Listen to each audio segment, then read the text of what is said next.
आज हम डिस्कस करेंगे data warehouse and data mining को लेके। तो data warehouse and data mining में बेसिकली क्या होता है कि इसका जो डेवलपमेंट किया था वो बिल इनमॉन ने किया था। अगर हम इसकी डेवलपमेंट की बात करते हैं तो इसका डेवलपमेंट जो किया था वो बिल इनमॉन ने किया था। बिल इनमॉन ने किया था 1990 में। क्लियर? तो अकॉर्डिंग टू बिल इनमॉन हम क्या कह सकते हैं, जो बिल इनमॉन के अनुसार अब तक चलता आ रहा है वही अभी भी है, प्रोसेस में अभी वही है, वही चीज़ें हैं, इसमें कुछ मॉडिफिकेशन नहीं हुआ। जो उन्होंने कहा था सेम वही प्रोसेस अभी भी चल रहे हैं। तो जो बिल इनमॉन ने क्या कहा था, उन्होंने कहा था कि जो डेटा वेयर हाउस होता है, ठीक है, जो डेटा वेयर हाउस होता है वो क्या होता है, सब्जेक्ट ओरिएंटेड होता है, इंटीग्रेटेड होता है, टाइम वेरिएंट होता है, इंटीग्रेटेड होता है, टाइम वेरिएंट होता है, नॉन वोलाटाइल होता है। ठीक है, और वो क्या करता है, किसको सपोर्ट करता है, जो मैनेजमेंट है, जो कंपनी है, उसको सपोर्ट करता है क्या करने के लिए, डेटा प्रोसेस करने के लिए। क्लियर? तो हम ध्यान देते हैं कि बेसिकली इसमें हम चार चीज़ों पे ही ज़्यादा फोकस कर रहे हैं अभी फ़िलहाल के लिए।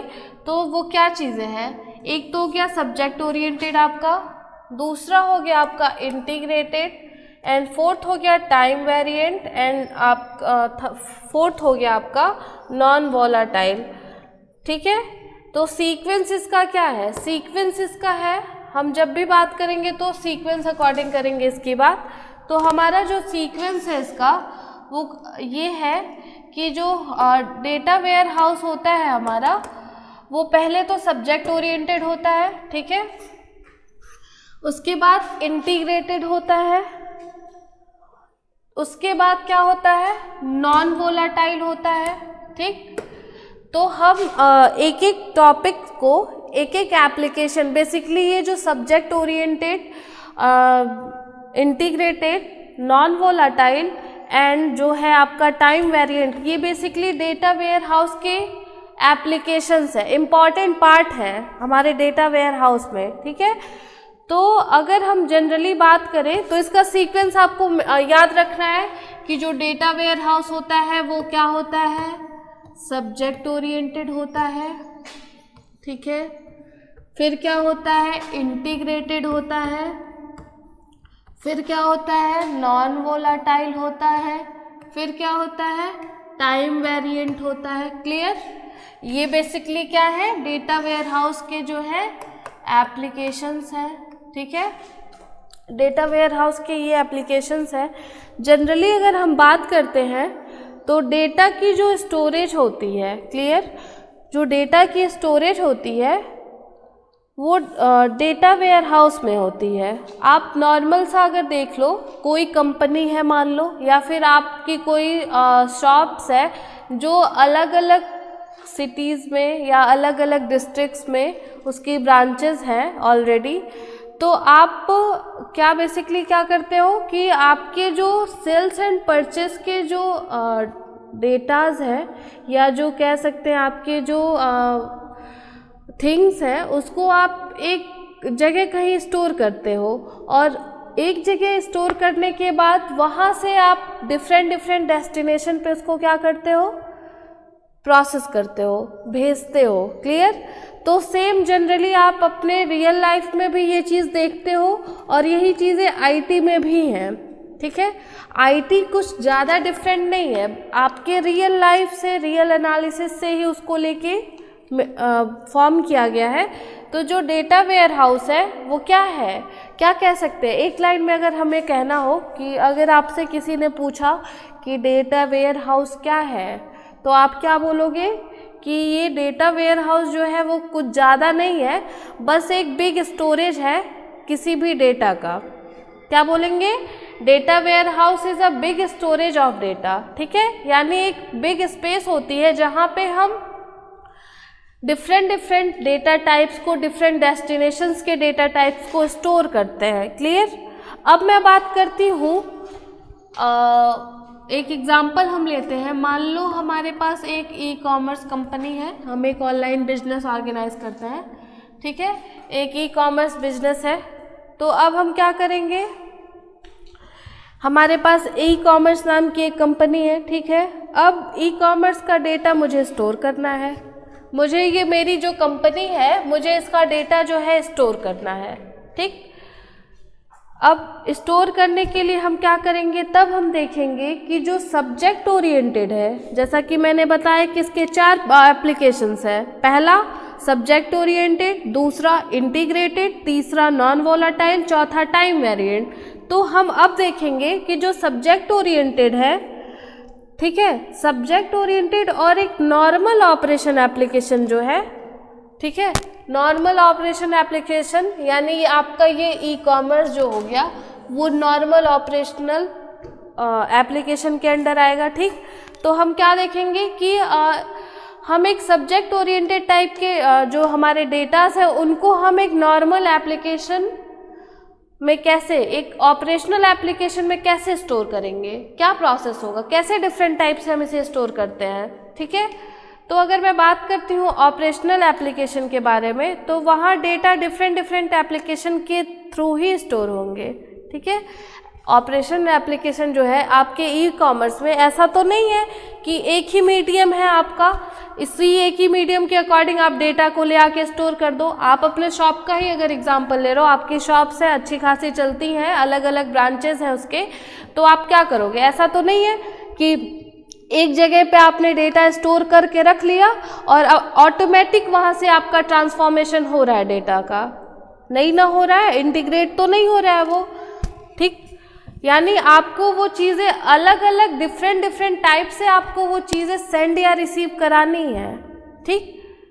तो क्या होगा, तो ई कॉमर्स में हम लेते हैं एग्जाम्पल के तौर पे हमने लिया है, इसमें हम एक लेते हैं ऑर्डर प्रोसेसिंग का एक एप्लीकेशन, ठीक है।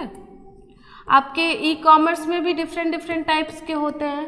मान लो एक ऑर्डर प्रोसेसिंग का हो गया, एक सेल्स का हो गया, एक परचेज का हो गया, डिफरेंट एक आपके क्लाइंट्स का हो गया जो एप्लीकेशन है, आपके एम्प्लॉयज़ का हो गया, डिफरेंट डेटाबेसेस हैं। ये बेसिकली डेटाबेस पे ही वर्क करता है आपका जो डेटा वेयर हाउस है, ठीक है। तो यहाँ पे डेटाबेस का जो है अपना अलग एक रोल है, क्लियर। तो मान लो हमने एक ऑर्डर प्रोसेसिंग की एक एप्लीकेशन ले ली यहाँ पे, ठीक है, ऑर्डर प्रोसेसिंग हमारी एक एप्लीकेशन हो गई। अब क्या करते हैं, ऑर्डर प्रोसेसिंग का काम कोई तो देख रहा होगा। मान लो आप एक एम्प्लॉई हो और आपके अंडर मैंने ई कॉमर्स की एक कंपनी ओपन कर रखी है और आप जो हो, आप जितने भी हो अभी स्टूडेंट्स, वो मेरे अंडर समझ लो मैंने आपको अलग अलग डिफरेंट टाइप्स के अलग अलग काम को मैंने दे दिया है आपको कि हाँ आपको ऑर्डर प्रोसेसिंग का ब्रांच देखना है, आपको ये देखना है डिफरेंट टाइप से, ठीक। तो अब क्या करना है, वेयर हाउस तो एक ही है, डिफरेंट एप्लीकेशंस के थ्रू जो है वेयर हाउस से या तो आप एक्सपोर्ट करोगे या तो इंपोर्ट करोगे वेयर हाउस में, या तो अगर वहाँ पे कोई चीज़ें नहीं है तो आप यहाँ से ले जाओगे या तो उसको ले आओगे, यही करोगे, ठीक। तो मान लो हमने अभी क्या बोला कि ई कॉमर्स में ऑर्डर प्रोसेसिंग का एक एप्लीकेशन हमने ले लिया है, तो उसमें क्या होगा, एक होगा जो डेटा को के ऑर्डर प्रोसेसर का काम देख रहा होगा और एक एप्लीकेशन हम एक और ले लेते हैं कस्टमर बिलिंग का। हम यहाँ 2 लोगों को लेके चल रहे हैं, कस्टमर बिलिंग का। हमने कस्टमर बिलिंग में क्या हमने ले लिया, ये तो रहा हमारा क्या, ये तो हमारा एप्लीकेशन रहा। बेसिकली इस ई कॉमर्स ऑपरेशन के अंडर हमारा 2 एप्लीकेशन हो गया। हमने एक ले लिया ऑर्डर प्रोसेसिंग का, दूसरा ले लिया किसका, कस्टमर बिलिंग का, ठीक है। तो एक डेटा इस एप्लीकेशन का हुआ और ऐसे ही बहुत सारी डिफरेंट एप्लीकेशन को हम अलग अलग डेटा के अकॉर्डिंग हम उसको स्टोर करेंगे। बट जब हम बात करते हैं डेटा वेयर हाउस की, तो वहाँ पर हम डेटा को एप्लीकेशन में सेव नहीं करते। अगर हम बात कर रहे हैं वेयर हाउस में तो वहाँ हम जो डेटा है उसको सेव नहीं करते। अगर हम बात कर रहे हैं तो वहाँ पे हम क्या करेंगे, डेटा वेयर हाउस को हम वहाँ सेव, डेटा वेयर हाउस में हम एप्लीकेशन को डायरेक्टली सेव नहीं करते हैं कि मान लो हमने एप्लीकेशन ले लिया और इसी में डायरेक्टली सेव कर दिया, नहीं। उसके लिए हमें एक ऑर्डर प्रोसेसिंग, मान लो हमने लिया एक बिलिंग का लिया, तो हमें क्या करना है, वहाँ हम डायरेक्टली तो सेव नहीं कर सकते कि जो हमारा इसका सब्जेक्ट है उसको हम डायरेक्टली सब्जेक्ट में ही स्टोर कर लें या सेव कर लें, नहीं। जैसे कि अगर इसी चीज़ को मैं देखूँ तो ऑर्डर प्रोसेसिंग एक एप्लीकेशन है, बट ओवरऑल सब्जेक्ट क्या है अभी तो हमें ये पता ही नहीं है।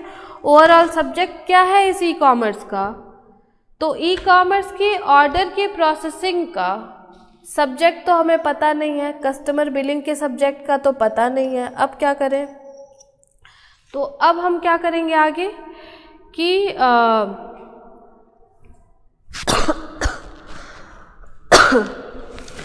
हम इसमें ये देखेंगे कि चलो ये तो हमारा बिजनेस हो गया एक एप्लीकेशन, ये ऑर्डर प्रोसेसिंग भी एक एप्लीकेशन इसी ई कॉमर्स के अंडर है, कस्टमर बिलिंग भी इसी के अंडर है। लेकिन अगर हमने ये दो एप्लीकेशन फॉर्म करी भी है तो इससे हमें बेनिफिट क्या हो रहा है, हम इस बेसिकली इसके थ्रू हम क्या जान पा रहे हैं।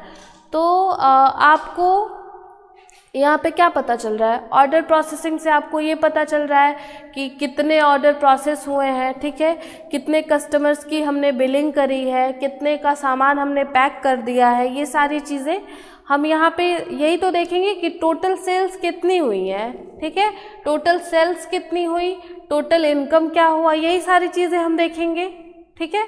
तो अब हम क्या करेंगे, एक हम यहाँ पे लेंगे, कह सकते हैं कि ये एक ऑपरेशनल है, यहाँ पे हम एक सेल्स का एक ऑपरेशनल एप्लीकेशन ले लेते हैं जो ऑपरेट कर रहा है, ठीक है। इस ऑर्डर प्रोसेसिंग के अप्रोप्रिएट हमने एक सेल्स का ले लिया एप्लीकेशन। अब हम क्या करेंगे कि अब हम देखेंगे कि पूरे सेल्स का जो डेटा है उसको हम एज अ सब्जेक्ट कहाँ स्टोर करेंगे, ठीक है। हमने तो देख लिया कि ऑर्डर प्रोसेसिंग के टाइम टोटल सेल कितनी हुई, कितने लोगों ने ऑर्डर किया, क्या कितना ऑर्डर मिला, कितना हमने बिलिंग कर लिया है, कितना डेटा हमारे पास है। अब वो पूरे डेटाबेस को अगर हम बात करें तो ऑर्डर प्रोसेसिंग के अकॉर्डिंग हमें क्या पता चल रहा है कि जो टोटल सेल्स है वो तो हमें पता चल गई, ठीक है। तो हम इस टोटल सेल्स को क्या कहेंगे, एज अ सब्जेक्ट बोल सकते हैं, एज अ सब्जेक्ट। यहाँ पे डिफाइन हो गया कि ये जो है वो एज अ सब्जेक्ट वर्क कर रहा है हमारा, यानी जो डेटा का स्टोरेज होता है वो हमारा सब्जेक्ट ओरिएंटेड में ही होता है जाके, क्लियर। ऐसे ही अगर हम कस्टमर बिलिंग का जो एप्लीकेशन हमने लिया है उसको देखें तो कस्टमर बिलिंग एक एप्लीकेशन है, बट कस्टमर की जो बाकी सारी डिटेल्स हैं ये तो एक एप्लीकेशन हो गया, बट कस्टमर की जो बाकी डिटेल्स हैं, क्या आपने डायरेक्ट ऐसा तो नहीं किया है कि ऑर्डर आपको मिला और आपने मान लो आपको 749 का ऑर्डर मिला तो आपने बस 749 एज अ वेयर हाउस आपने सेल्स टोटल सेल्स में जाके दे दिया बिना किसी डिटेल के। ऐसा तो नहीं है कि बिलिंग करते टाइम बस आपने एक्चुअल डेटा को लिया, वहाँ पे आप उस रिलेटेड कैंडिडेट का या रिलेटेड कस्टमर का आप बेसिक इन्फॉर्मेशन भी लेते हो। सिंपल आप शॉपिंग करने जाते हो, वहाँ पे जब आप बिलिंग काउंटर पे जाते हो, बिलिंग कराते हो, तो वहाँ पे आपसे आपका कॉन्टैक्ट नंबर पूछा जाता है, आपका नाम पूछा जाता है, ये सारी चीज़ें हैं होती हैं ये। तो ये बेसिकली ये कॉन्सेप्ट वहीं से आया है, आपके डेटा वेयर हाउस से ही आया, जिसका आज आप अभी फ़िलहाल यूज़ करते हो। सब करते हैं लेकिन पता किसी को नहीं है कि एक्चुअली है क्या। सब तो यही कहेंगे बिलिंग काउंटर है, यहाँ बिल हो रहा है। और नॉर्मली देखा जाए तो ये डेटाबेस जो है ये डिजिटल फॉर्मेट में अब हो गया है, इतना ही मॉडिफिकेशन हुआ है। पहले पेन पेपर के थ्रू होता था बट अब डिजिटली हो गया है। ऐसा कुछ नहीं है, वो उसका एक डेटाबेस बनता है, उसका एक क्राइटेरिया होता है कि हाँ आप इसी क्राइटेरिया के अंडर ये प्रोटोकॉल्स आप फॉलो करोगे तब जाके आप अपना जो डेटा है उसको स्टोर करोगे एज अ वेयर हाउस, ठीक है। आप मॉल की ही बात कर लो, शॉपिंग मॉल है आपका, पहले हम कॉन्सेप्ट्स को समझेंगे, बाद में हम एग्जांपल्स पे ज़्यादा फोकस करेंगे। कॉन्सेप्ट्स अगर हम समझे, शॉपिंग मॉल है हमारा, तो उसमें क्या होता है, डिफरेंट टाइप्स के शॉप्स हैं। अगर एक शॉपिंग मॉल में जाओ आप, तो वहाँ पे फूड कोर्ट का सेक्शन अलग है, आपके किड्स वियर का सेक्शन अलग है, फिर आपके आर्टिफिशियल्स का सेक्शन अलग है। तो ये सब क्या है, ये सारी जो ब्रांचेस हैं उस मॉल की, वो किसके अंडर आ रही हैं, उस एप्रोप्रिएट उसी मॉल के अंडर तो आ रही हैं, बट वो बट गई हैं, अलग अलग ब्रांचेस में बट गई हैं। कहीं पे कुछ और, कहीं गेमिंग का सेक्शन है, कहीं मूवी का है, तो कहीं कुछ है, कहीं गर्ल्स के लिए शॉपिंग का है, कहीं ब्राइड एंड ग्रूम्स का आउटफिट का है पूरा। तो ये सब क्या है, ब्रांचेस अलग अलग बट गई। जैसे हमने यहाँ पे बांट दिया अलग अलग एप्लीकेशन में, जैसे कि आपने यहाँ बांट दिया है ना, यहाँ आपने भी तो बांटा है, ऑर्डर प्रोसेसिंग और कस्टमर बिलिंग में बांट दिया है। अब क्या करेगा कि वहाँ पे हर एक जो आपने डिफरेंट बांटा है, हर एक एप्लीकेशन का जो रिकॉर्ड है, डेटा है, वो एक ही जगह तो आके स्टोर होगा, एक ही वेयर हाउस में। वो बात अलग है कि काफ़ी अगर र्यूमर्स क्रिएट होते हैं, तो उसके लिए क्या होता है कि हर एक डिपार्टमेंट है वो अपना एक वेयर हाउस क्रिएट करता है, ठीक है। अपना मान लो 4 हमारा डिपार्टमेंट है, हमने 4 डिपार्टमेंट क्रिएट किया, और एक ये मान लो मॉल है, हमने यहाँ पे ये फूड कोर्ट हो गया, यहाँ पे ये किड्स सेक्शन हो गया, यहाँ ब्राइड एंड ग्रूम का हो गया, यहाँ पे नॉर्मल सा हो गया। तो ये 4 सेक्शन है, चारों ने अपना अपना एक वेयर हाउस बना लिया है, ठीक है। यानी इसके जो टोटल सेल्स हैं, टोटल परचेज हैं, जो डिटेल्स हैं कस्टमर्स के हैं, एम्प्लॉयज़ के हैं, वो इस या फिर जो भी चीज़ें हैं वो यहाँ पे स्टोर इसने कर रखा है। सेम इसने भी यहाँ पे स्टोर कर रखा है, और इसने भी, ठीक है। लेकिन अभी तो सेंटर का एक वेयर हाउस बाकी है ना। अब क्या करेंगे, ये चारों अपने अपने डेटास को यहाँ पे कैसे भेजेंगे कि एक्चुअल डेटा भी आ जाए और कोई डिस्टर्बेंस भी ना क्रिएट हो। तो ये बेसिकली आप करते हो किसके थ्रू, इसी subject oriented, integrated and non volatile and time variant के थ्रू ही करते हो। क्लियर? तो हम बात कर रहे थे अपने एग्जाम्पल की, इसको पहले मैं इरेज करूं। ये आपके समझाने के लिए था, इस पे ज़्यादा फोकस नहीं करेंगे। हमने जो एग्जाम्पल लिया है वो बेस्ट है, तो हम उसको देखेंगे, ठीक है। हमने ले लिया 2, ऑर्डर प्रोसेसिंग का और कस्टमर बिलिंग का। अब क्या करेंगे, अब हम इसमें करेंगे कि कस्टमर बिलिंग और जो ऑर्डर प्रोसेसिंग है उसमें क्या है, इसका तो हमने सेल्स ले लिया, इसका हमें चाहिए कि यहाँ पे आप बस बिलिंग तक ही लिमिटेड नहीं रहते हो, यहाँ पे आपको कस्टमर की भी इन्फो होनी चाहिए आपको, यानी यहाँ पे A to Z इन्फॉर्मेशन आप लेके चलते हो। यानी अब क्या हुआ कि आपने इतना तो ले लिया, अब क्या होगा कि ये जो है इसका कस्टमर बिलिंग का जो आएगा वो आएगा कि बिलिंग तक ही न सीमित रह के ये कस्टमर के रिकॉर्ड्स को भी मेंटेन करे। हमारा एक और सब्जेक्ट हो गया, ठीक है। यानी अब क्या पता चला कि जो भी आपके एप्लीकेशंस हैं उसमें आपके बेसिकली जो सब्जेक्ट्स होते हैं उनको हमने किनारे कर लिया। अब बात करते हैं, ये तो सब्जेक्ट को हमने डिफाइन कर लिया कि सब्जेक्ट ओरिएंटेड में क्या होता है कि हमें पहले सब्जेक्ट्स को ढूंढना पड़ता है कि सब्जेक्ट बेसिकली इसमें है क्या, इस एप्लीकेशन के एप्रोप्रिएट सब्जेक्ट हमारा क्या होगा, किसके थ्रू हम अपने डेटा का स्टोरेज बेटर मीडियम में कर पाते हैं, ठीक। तो सब्जेक्ट ओरिएंटेड तो हमें पता चल गया। नेक्स्ट हम बात करते हैं इंटीग्रेटेड डेटा की। तो इंटीग्रेटेड डेटा में आपका क्या होता है,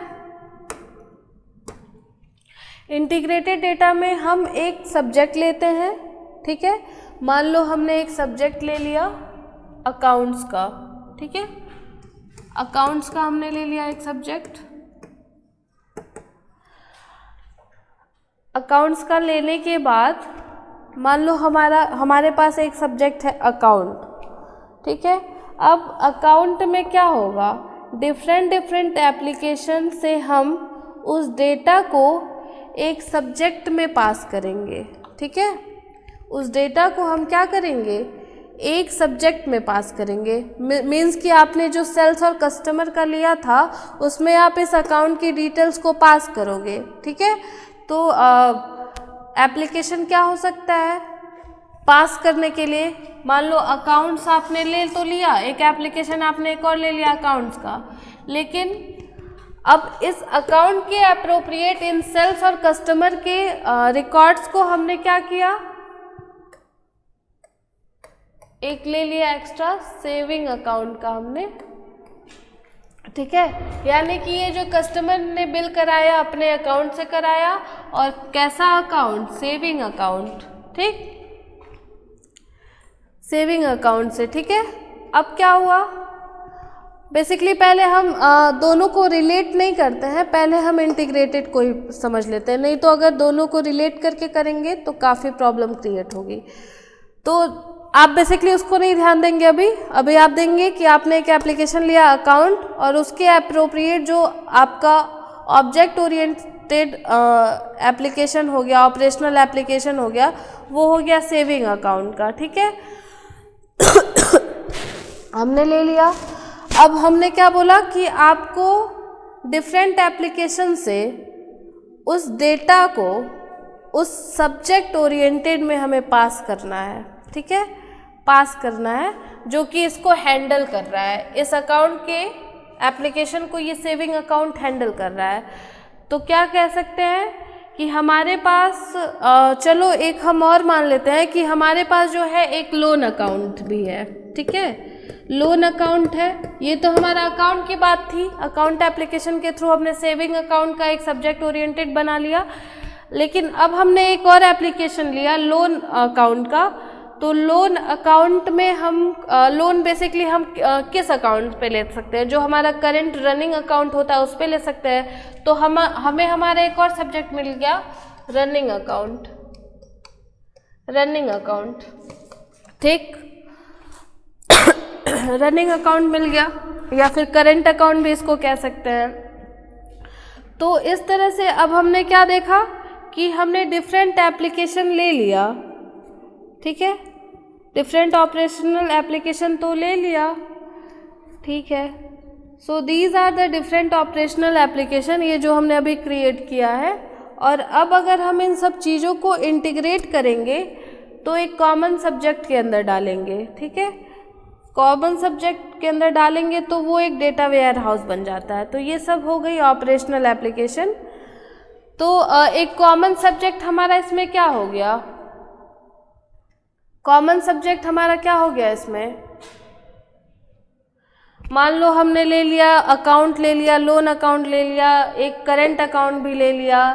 तो टोटल हमारा जो ये डेटा सारा जो हमने क्या बोला कि हमें इसको एक दूसरे में क्या कराना है, इंटर कराना है, या फिर हम कह सकते हैं एक दूसरे के वैल्यू में हमें इसे पास कराना है। एक डेटा को इसमें पास करेंगे, इसके डेटा को इसमें पास करेंगे। जब हम वैल्यूज़ को पास करेंगे तो उसको हमें स्टोर करने के लिए एक कोई एप्लीकेशन एक्स्ट्रा होना चाहिए ना। तो वो एक्स्ट्रा एप्लीकेशन क्या हो गई, टोटल अकाउंट की हो गई कि हमारे पास टोटल अकाउंट्स हैं कितने।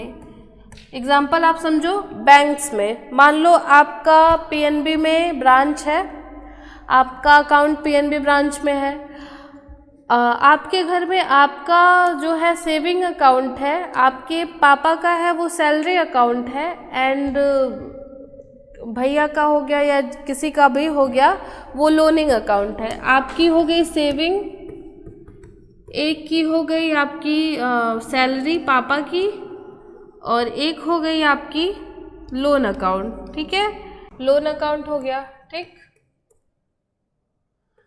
अब क्या करेंगे, ये बेसिकली आप एक फैमिली से आपकी 3 अकाउंट्स हैं उस प्रॉपर बैंक में।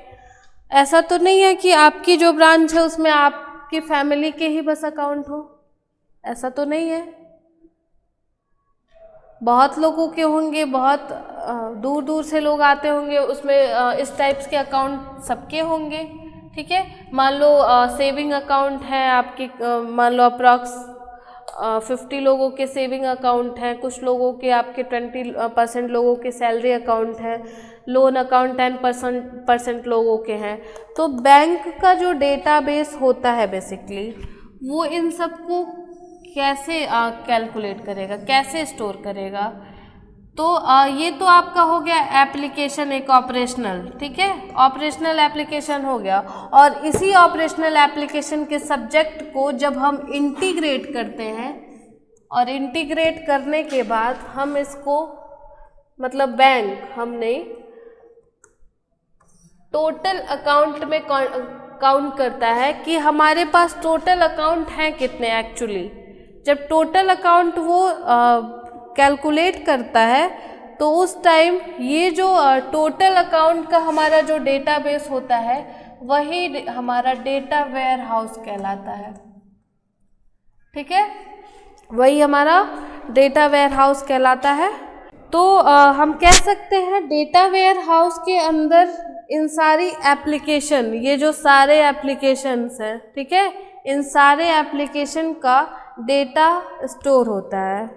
ठीक है, अब जब हम इंटीग्रेशन कर लेंगे तो उस टाइम पर हमें कुछ चीज़ों का ध्यान रखना होता है। मान लो हमने सब्जेक्ट ओरिएंटेड का भी पता लगा लिया, ऊपर हमने ई कॉमर्स एग्जाम्पल से हमने समझा था। अब हमने बैंक के इस एग्जाम्पल से हमने इंटीग्रेशन का भी मामला समझ लिया। अब इंटीग्रेशन तो हमने कर लिया कि हमने डिफरेंट एप्लीकेशन, ऑपरेशनल एप्लीकेशन जो थे उनको मैंने क्या बोला था कि कोई एक ऐसी स्पेस या कोई एक ऐसा स्टोरेज प्लेस होना चाहिए जहाँ पे हम उसको पास कर सके।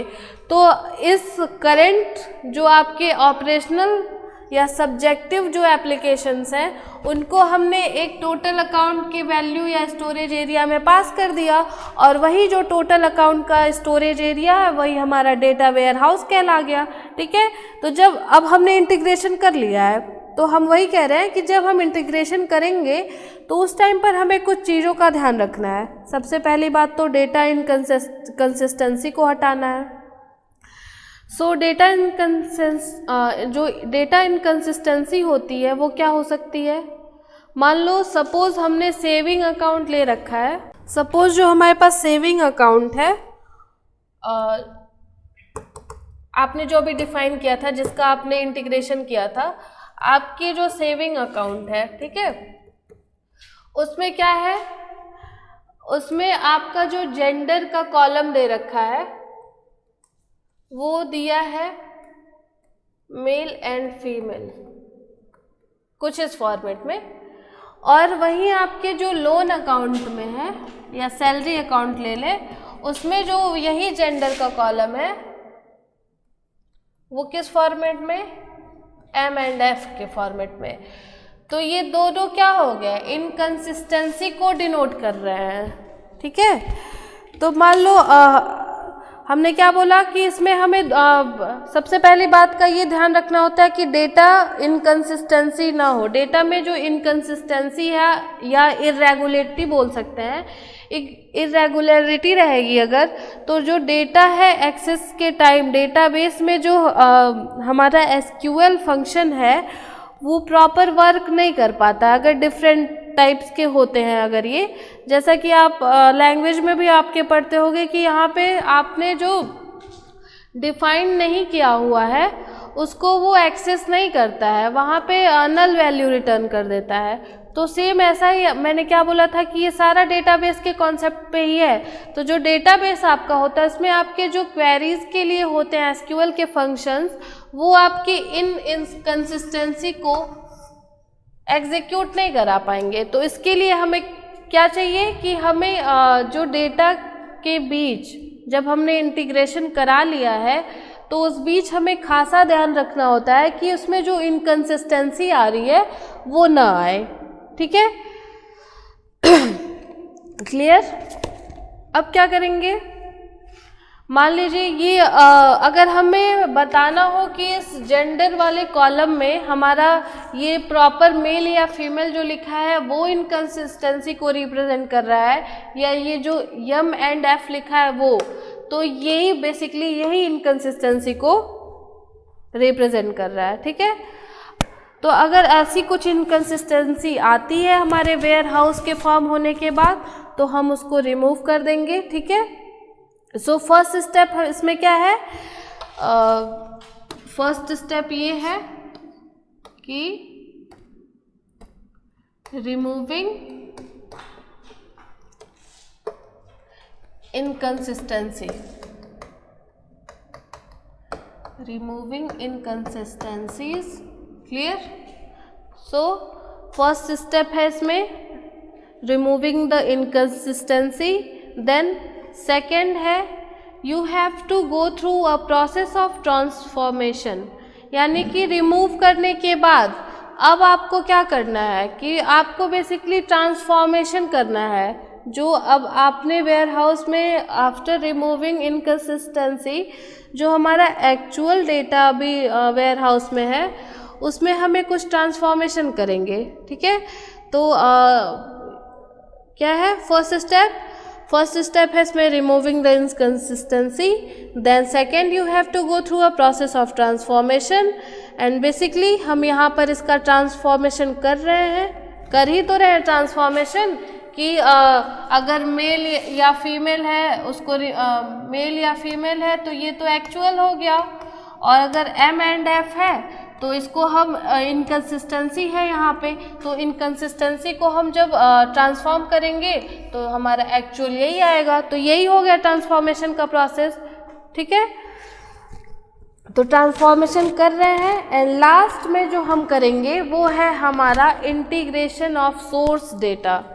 ठीक है, इंटीग्रेशन ऑफ सोर्स डेटा। अब जो हमें एक्चुअल मिल गया है रिमूविंग इनकंसिस्टेंसी या फिर ट्रांसफॉर्मेशन के बाद अब जो हमें मिला है वो क्या है, हमारा बेसिकली सोर्स डेटा है, यानी वेयर हाउस में एट लास्ट जो जाता है हमारा सोर्स डेटा ही जाके स्टोर होता है।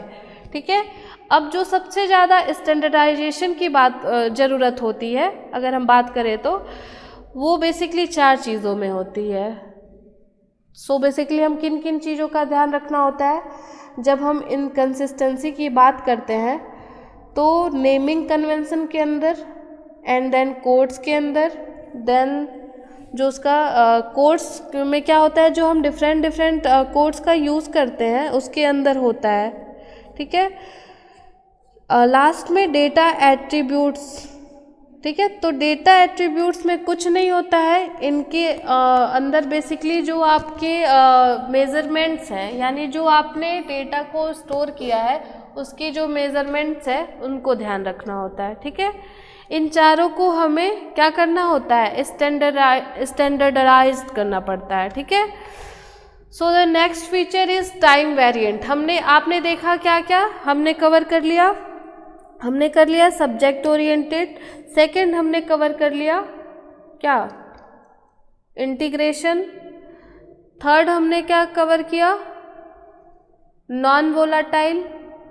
नॉन वोलाटाइल हमने वही बताया कि जो नेमिंग कन्वेंशन है बेसिकली आपके जो कोड्स हैं जो आपने आफ्टर इनकंसिस्टेंसी डिक्लेरेशन आपने जो कोड्स रन कराए हैं वो हैं जो डेटा के एट्रीब्यूट्स हैं, यानी जो डेटा के मेज़रमेंट्स हैं, और आफ्टर दैट जब हम डेटा स्टोर कराते हैं तो वो सारी चीज़ें हमारी नॉन वोलाटाइल आती हैं। ठीक है, अब नेक्स्ट फीचर है हमारा टाइम वेरिएंट। टाइम वेरिएंट क्या होता है इसको देखेंगे। अब जो डेटा वेयर हाउस में है, अभी जो डेटा स्टोर हुआ है डेटा वेयर हाउस में वो क्या करने के लिए अभी है, अभी तो उसको बस स्टोर किया गया है, अभी प्रॉपर एनालिसिस नहीं किया गया उसका।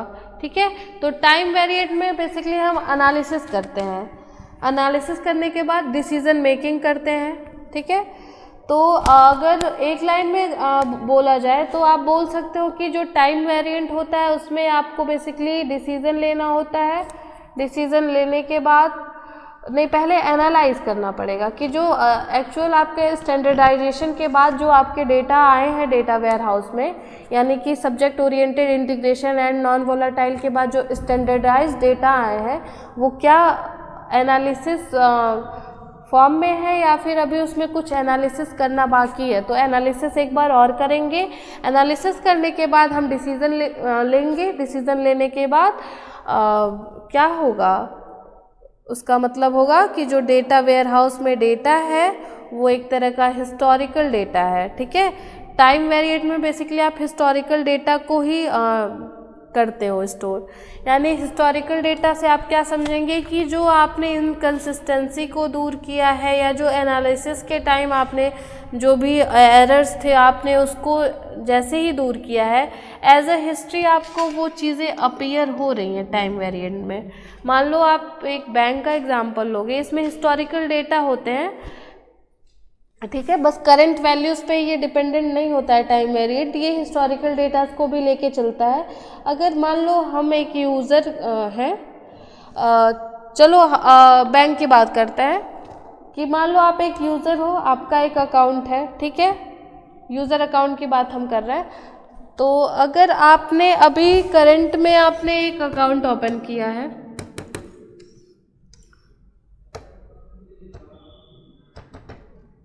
आपने करंट में एक अकाउंट ओपन किया है, ठीक, आप अभी न्यू यूज़र हो, आपने जिस दिन अपना अकाउंट ओपन किया यानी डे 1 पे आपने क्या किया, एक मिनट, डे 1 पे आपने किया कि आपने डे 1 पे अकाउंट में अपने 1000 डिपॉजिट किया, ठीक है। फिर आपने क्या किया, सेम प्रोसेस किया, आपने फिर से डे 2 पे जाके डे 2 में आपने 2000 डिपॉजिट कर दिया, ठीक है। तो जब 2000 पहले डे 1 पे आपने 1000 जब डिपॉजिट किया था तो जो आपकी करंट वैल्यू थी वो क्या थी, 1000 थी, बट डे 2 पे जैसे ही आपने जाके उसको 2000 फिर से डिपॉजिट किया तो अब आपकी करंट वैल्यू क्या हो गई, 3000 होगी। बट वहीं पे अगर आपने क्या किया, डे 3 पे आप गए और आपने उसमें से 2500 डे 3 पे आपने 2500 वहाँ से विड्रॉ कर लिया, ठीक है, 2500 आपने विड्रॉ कर लिया, 2500 विड्रॉ कर लिया तो अब आपके पास करंट अमाउंट आपका कितना रह गया, 500, ठीक।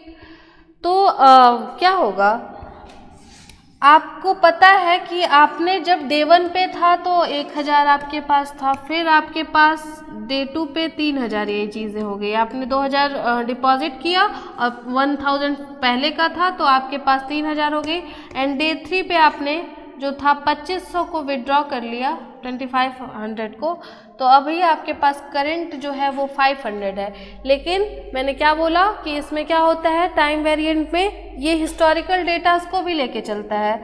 आप अपने बैंक का ही ले लो एग्जांपल, आपने कब किस दिन कितना पैसा विड्रॉ करा है, कितना आपने डिपॉजिट करा है, ठीक है, ये सारी डिटेल्स आपके पासबुक पे प्रिंट वो कहाँ से करते हैं, यही डेटाबेस होता है उनका। बेसिकली यही डेटा वेयर हाउस का कॉन्सेप्ट वहाँ पे वर्क करता है। यही बैंकिंग सेक्टर्स में आपके डेटा वेयर हाउस का खास रोल है। आप वहाँ पे डेटा वेयर हाउस को अप्लाई वहीं पे किया जाता है। तो क्या है वहाँ पे कि आपके जो हिस्टोरिकल हैं, आपने अगर पहले 1 लाख विड्रॉ किया हुआ है, 50,000 विड्रॉ किया है, तो क्या करते हो, एट लास्ट कभी बैंक पे जाते हो तो सोचते हो कि एक डिटेल निकलवा लें कि हमने कितना अभी तक विड्रॉ या डिपॉजिट करा है, तो हिस्टोरिकल डेटा वो आपको दे देते हैं, आपके पास वो रिप्रेजेंट हो जाता है, ठीक है। वहाँ पे ऐसा नहीं है कि बस मान लो आप निकालते गए, आपने डिपॉजिट तो कर दिया, ठीक है, डिपॉजिट करते गए और लास्ट में आप मतलब मान लो आपके पास अभी 4 लाख आपने डिपॉजिट कर दिया है और अभी तक आपने विड्रॉ एक भी नहीं किया है, और लास्ट में अब नहीं आप डिपॉजिट कर रहे हो और विड्रॉ करते जा रहे हो और एट लास्ट आपको पता चला कि आपके करंट अकाउंट में अभी 1000 बच रहे हैं, तो अब आप थोड़ा सा शॉक्ड होगे कि मुझे डिटेल्स चाहिए कि मैंने कब क्या कैसे यूज़ किया है। तो यही कॉन्सेप्ट को लेके हम डेटा वेयर हाउस का यूज़ करते हैं। वहाँ पे आपके सारे डेटाबेस को एक वेयर हाउस के अंदर स्टोर करके रखा जाता है, ठीक है। तो वहाँ से आप अपने हिस्टोरिकल डेटास को भी लेके चल सकते हो। तो अभी क्या पता चला कि हमने क्या क्या पढ़ लिया। सब्जेक्ट ओरिएंटेड को देख लिया हमने, इंटीग्रेशन को भी देख लिया, और नॉन वोलेटाइल को भी देख लिया, एंड टाइम वेरिएंट को भी देख लिया। सो आज की क्लास को हम यहीं क्विट करते हैं। क्लियर? नेक्स्ट क्लासेस होंगी अदर कॉन्सेप्ट्स पे, इसके टियर लेवल्स पे होंगे। Thank you.